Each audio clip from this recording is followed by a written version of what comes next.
Good afternoon, everyone. I am Assemblymember Robert Rodriguez. I represent the 68th Assembly District, which is East Harlem, Central Harlem, and parts of the Upper East Side. And I'm here with you at MNN, represent NYC. And I am glad to be joined by our guests, Greg Morris, who is the President and Executive Director of the Isaacs Center, and Jonas Shaende, the Chief Economist for the Fiscal Policy Institute. Now, thank you, gentlemen, for joining, and thank you, viewers, for stopping in and being with us today to talk about the monumental task of recovery for New York. We know that we are not done with the COVID pandemic. We know that it continues to have severe impacts on our economy and, as a result, on the state budget, all of which touches all of our lives every day. So I think the challenge in terms of talking about what's at stake is historic budget deficits loom over our budget, which we all must pass on April 1st. There have been tens of thousands of jobs lost throughout New York State that we have to fight to bring back in one way or another.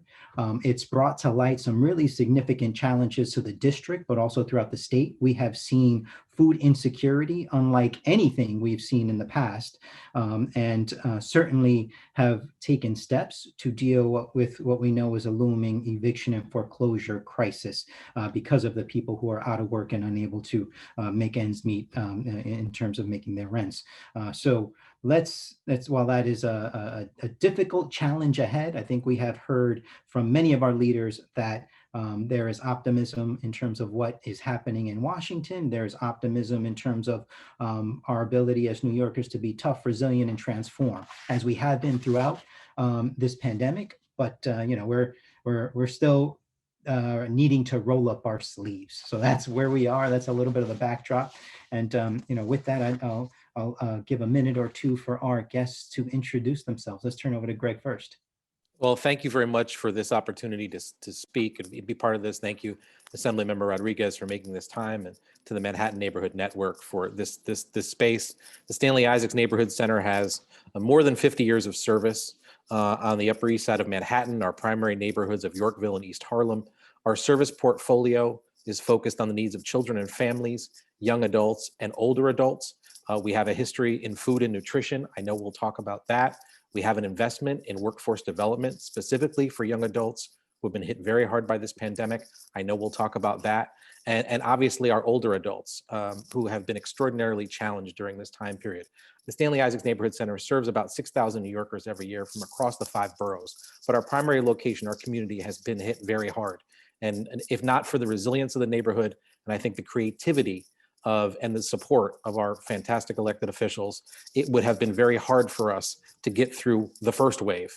Now we've got our footing and we're figuring out the second.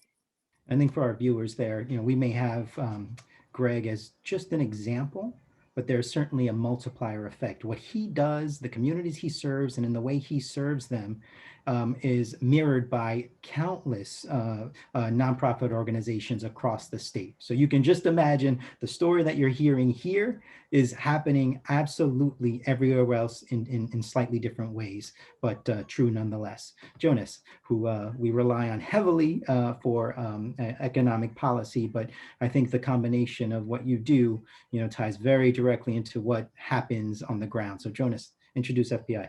Yes, of course. It's a great opportunity to be here. Thank you very much for putting this together, Assemblymember.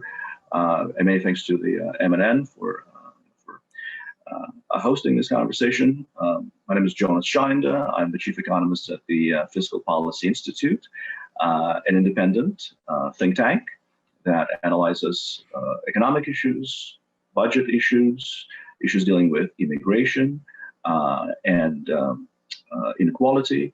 And we are very much involved in thinking about what the future of New York holds for many communities and families, and how economically they are going to be positioning in the future with respect to the recovery and the job market.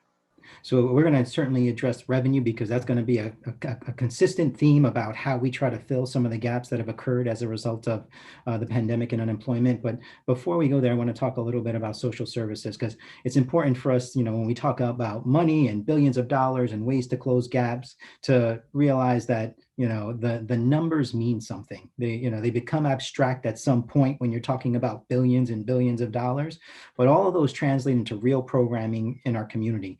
And just to talk about the food insecurity issue, Greg, what you saw on the ground.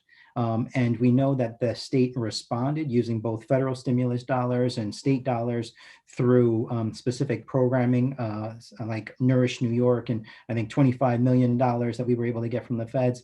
But let's talk about what that really means, in terms of what we found on the ground and how that money translated into, some sort of relief or benefit for people, and what needs to happen moving forward.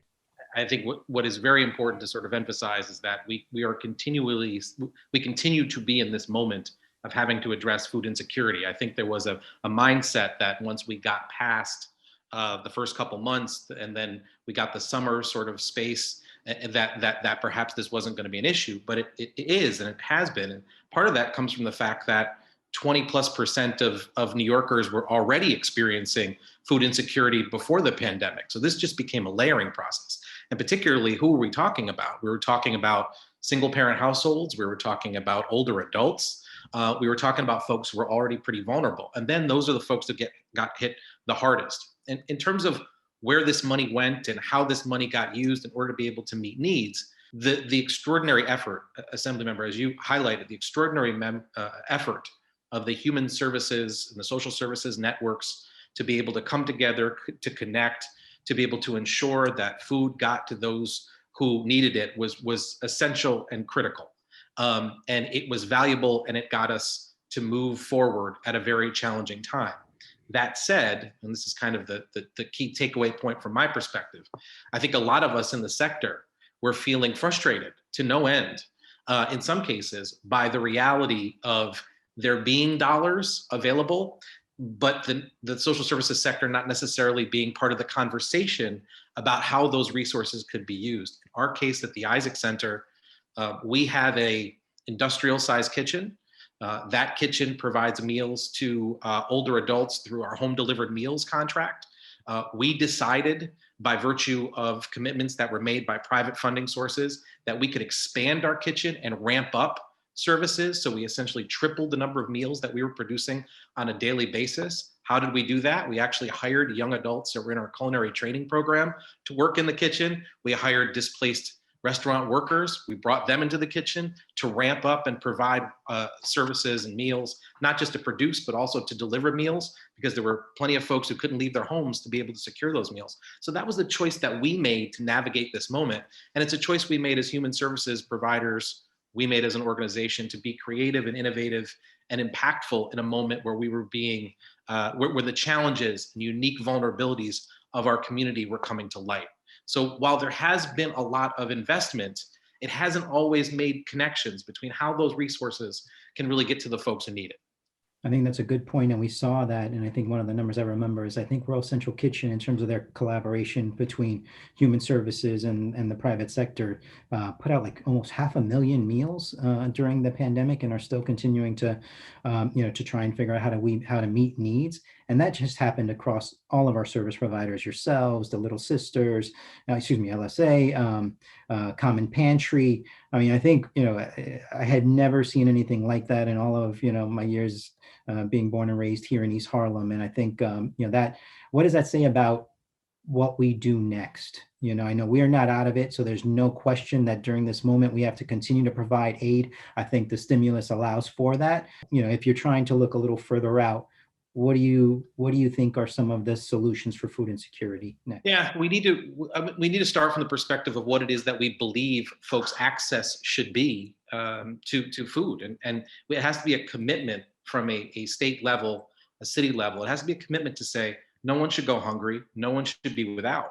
And then what we have to do is we have to establish for ourselves, in partnership with I think city government and the different governments within the state structure, with not-for-profit providers, social service agencies, and other providers. I think what we have to do is start thinking about what vulnerability looks like. The reality is, what we know is that there are folks who need meals every day. They don't have any access. There are folks who will say, I have some access, but it's not plentiful access. There are some who say, I have access now and I'm comfortable, but if I get sick, what do I do? I think our job is to be very strategic and thoughtful about identifying those different levels of need and adjusting our resources to meet those different levels of need. We tend to have a blanket model. We throw a lot of food at everybody, or we create access to lots of folks, but we're not necessarily strategic about how we do it. We don't think about the transportation categories. We don't think about folks with chronic illness. In some cases, it's been proven that folks sometimes get food they can't actually eat. It's not appropriate for them or medically sufficient. So we need to think about using our data resources, using the on-the-ground folks, using the access that we have to determine what those levels of need are, and then adjust to each. Thanks, Greg. I'm going to pivot a little bit, but continue to follow this issue, viewers, because I think we're going to work on a report in my office on what we've learned in terms of this food insecurity crisis. So, Jonas, just to ask a little bit about a segment of the economy. One of the things that certainly East Harlem, we have a lot of undocumented workers, and we continue to know that they have not been touched by the aid or the stimulus that has come in through the federal government not being eligible to receive that directly. What does that mean for New York? What does that mean for, is there a real lag in terms of our ability to recover as a result of that? If I'm sure you might have looked at this issue a little bit, but it's certainly front of mind for us in terms of fairness and equity in that they've received no aid during this crisis, and contribute so much to our communities in many different ways. Undocumented workers are workers. They did work, and now they don't have work. And so they don't get paid, and they have no access to benefits. And that, of course, creates a tremendous amount of economic misery, and just misery in general. Over the course of the past year, we worked, as a Fiscal Policy Institute on the Excluded Workers campaign. It's a campaign to fund excluded workers. And of course, the funding mechanism would be through a policy innovation called a billionaire mark-to-market tax. But I will talk about the tax a little bit later. What I would like to highlight is that there is a growing recognition of the fact that it's hundreds of thousands of workers, not only undocumented, but also recently incarcerated and released, and other types of workers who've been admitted in the process of the pandemic relief. And so they and their families are suffering. And of course, it's a humanitarian problem. But as an economist, I look at this economically. You can see this on the ground, but from a macroeconomic perspective, it puts brakes on our recovery. Because if we have people who are not able to participate economically, who've been not paying their rents, who are struggling economically, they are dealing with mounting debts, etc. And that of course creates a situation of misery and a situation of economic backwardness right here in New York City. And of course, if we're talking about these people and these families, they've been struggling before the recession. They have not been working in high-flying positions that could be done remotely. They've been working at the restaurants. They've been cooks and the cleaning people. And so these are exactly the sectors of the economy that suffered the most. And of course, we need to, as a state, pay attention to that and make sure that nobody is left behind economically in these troubled times. Right. And Greg, just to add to that, I mean, I know many of the families that you serve, you have many folks who are experiencing the challenges around this. So I think it's important that we remember the humanity around, the folks and the challenges when you're out of a job and, when your business is closed. And I think just to follow up, Jonas, as we take building on kind of the economic impact, you mentioned some other things that are critical. The small business component, that are oftentimes supporting, workers who are documented and undocumented. Many Black and Brown communities are leaders in small businesses, and many of them have gone out of business. And when we talk about MWBEs and all the things that are important to all of the New York City communities, how do we think about a recovery or a way forward that starts to begin to address these things? If you could talk a little bit about what PPP means to small businesses, and in particular, how do we make sure that some of the historically disadvantaged communities, are lifted up as we talk about ways to recover? Yes, of course. Now, of course, when we talk about recovery, we need to talk about it in a meaningful way. We have a recovery right now, the K-shaped recovery that looks like a K. Some people are doing very, very well. And that is professionals and people who can do work remotely, the wealthy, they're doing well. And then some part of the economy is where the economic devastation is concentrated. So if we are thinking about, let's say, things like retail, right? The mom and pop shops, the local shops, they shut down, and they've been, marginalized in this economy. While places like Amazon and Shopify, they're doing very well, like Target. So they've been displacing pretty much a lot of the local, businesses, locally owned. Businesses that employ locally and serve local communities. So when we think about community development, we need to think about what types of businesses are actually on the ground, who benefits the community, who hires from the community, who services the community. The PPP, the forgivable loans, are, I think, very important in their ability to sustain employment. Quite a lot of businesses, when their cash flow dried up as a result of the pandemic, closures and the mitigation of the pandemic, they relied heavily on the PPP loans. And the challenge there was that their economic profile was so small as compared to the larger firms that banks very often preferred their larger customers for the PPP loan. So again, we need to make sure that the financing and the financial challenges that these companies face, that those are dealt with.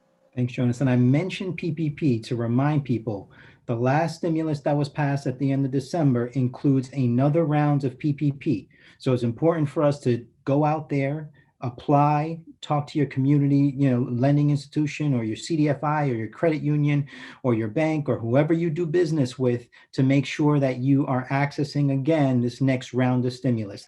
One other thing that was critical for us locally that we was able to sustain us and continues to sustain us is a local grant fund that we were able to create for East Harlem businesses that came in the wake of some monies that were acquired from the Pathmark deal going back many, many years.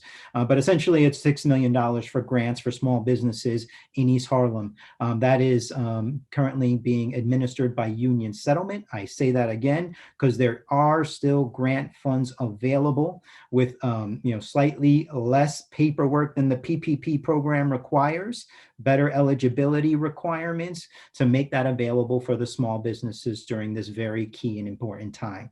And fortunately, some of the revenue numbers that we're seeing on the state are better than expected. Maybe we expected total Armageddon, and what we have here is just devastation. But either way, it's a little better than what we planned, which means we're in a slightly better position, at least from where we thought we would be. That being said, the gap being thrown around is around $10 billion, depending on who you ask.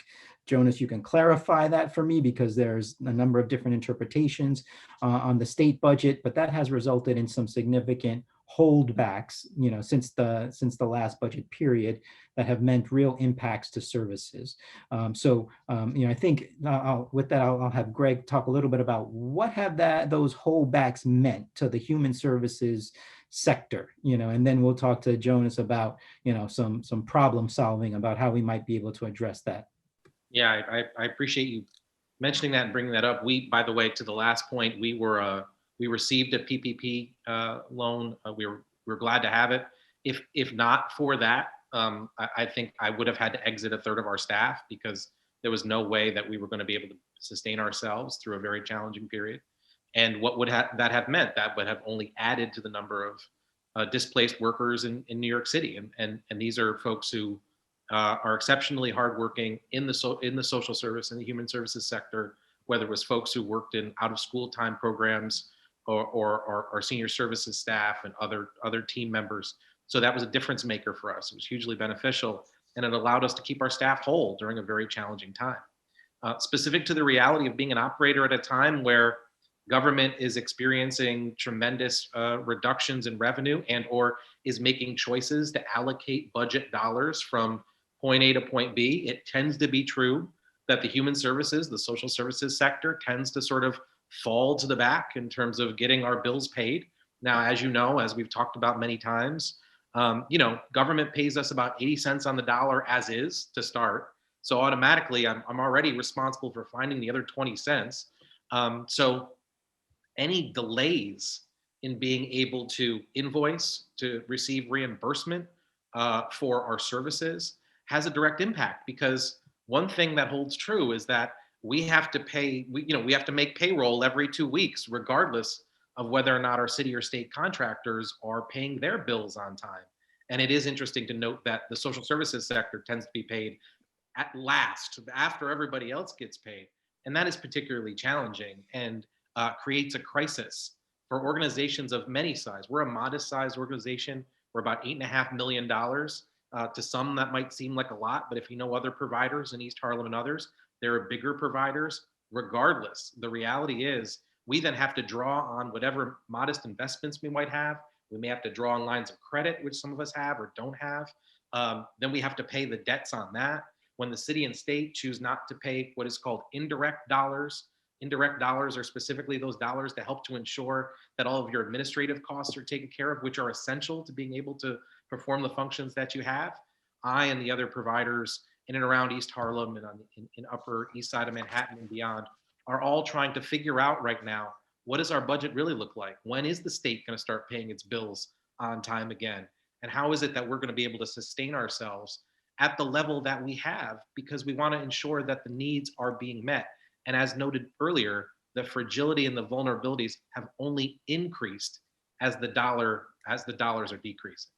I think it's a good time for us to pivot, because it's about finding solutions to some of these problems. This is the backdrop. This is what the voters have sent me to Albany to try to figure out. And it has been our fundamental position in the Assembly and with our Speaker Carl Hasey that we are not going to try to cut our way out of this problem. Which brings us to then, if we're not cutting, we've got to find the money. There is no question that we have to find a big portion of it from the federal government. They're the only ones that don't have to balance the budget, at the end of the year. They can issue aid as needed, and we are in the need of trillions of dollars, as we've already seen.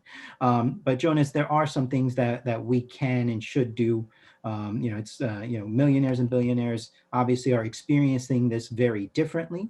We have always been supportive of raising the income tax level for that. Speak a little bit about what that means and what that can do.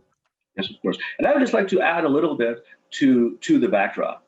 Of course, when the state does not pay on its contracts, it creates the kinds of crises among the people who are already most vulnerable.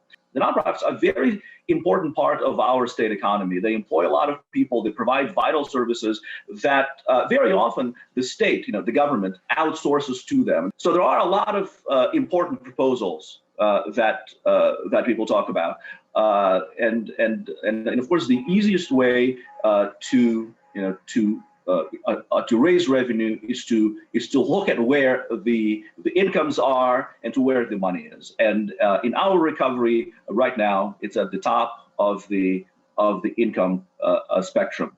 So increasing the taxes on the millionaires would generate billions of dollars. Increasing taxes on the billionaires and taxing their economic income would generate a tremendous amount of money. The pied-à-terre tax, the taxes on the residences that people, luxury residences above $5 million in market value that people don't live in, would generate a little bit of money, $500 million or so. And of course, looking at the stock transfer tax, could be another option. Is making sure that we deal with the co-op and condo luxury tax abatement. Absolutely. For folks making, whose apartments are worth more than $3 million. Do we really need to be subsidizing them with a property tax break while NYCHA and public housing is breaking down? I say no. And that could get us $100 to $300 million a year, depending on where we put that one. But I think to your point, there are a number of different proposals that we need to look at now to do our fair share of filling the gap amongst what we know is going to be a significant revenue shortfall. It's time for us to wrap up, but I think we've got some really great direction there. I want to advocate to all of our viewers. Reach out to your Congress people, tell them why this matters, tell them why you need help, tell them why we need help to state and local governments, tell them why we need help to restore the SALT deduction. All of this matters. This is money that has been taken away from New York. And the only way that we can help our own recovery is by advocating for this kind of support to build upon the work that we do at the state level. So I just want to say thank you now to Greg and to Jonas for joining us on MNN Neighborhood Network, represent NYC. I look forward to working with each of you as I go back to Albany and roll up my sleeves to go and fight in this budget, in this budget time as we face it moving forward. We know that it's a crisis, but there may be a few opportunities to really change the way that we look at the communities that have been disadvantaged. There are different ways that we can create opportunities, whether it's around implementing the legalization of marijuana to help historically disadvantaged and targeted communities. There's ways that we can change the property tax systems to be more fair. There's the ways that we can build and invest in our own public housing as a way to build back infrastructure and help our recovery. There are ways. So I just wanted to thank you all for being here with me to explore and talk about some of these ways and make sure we don't forget people who are need the recovery and human service providers that help support people's lives during the recovery. Thank you.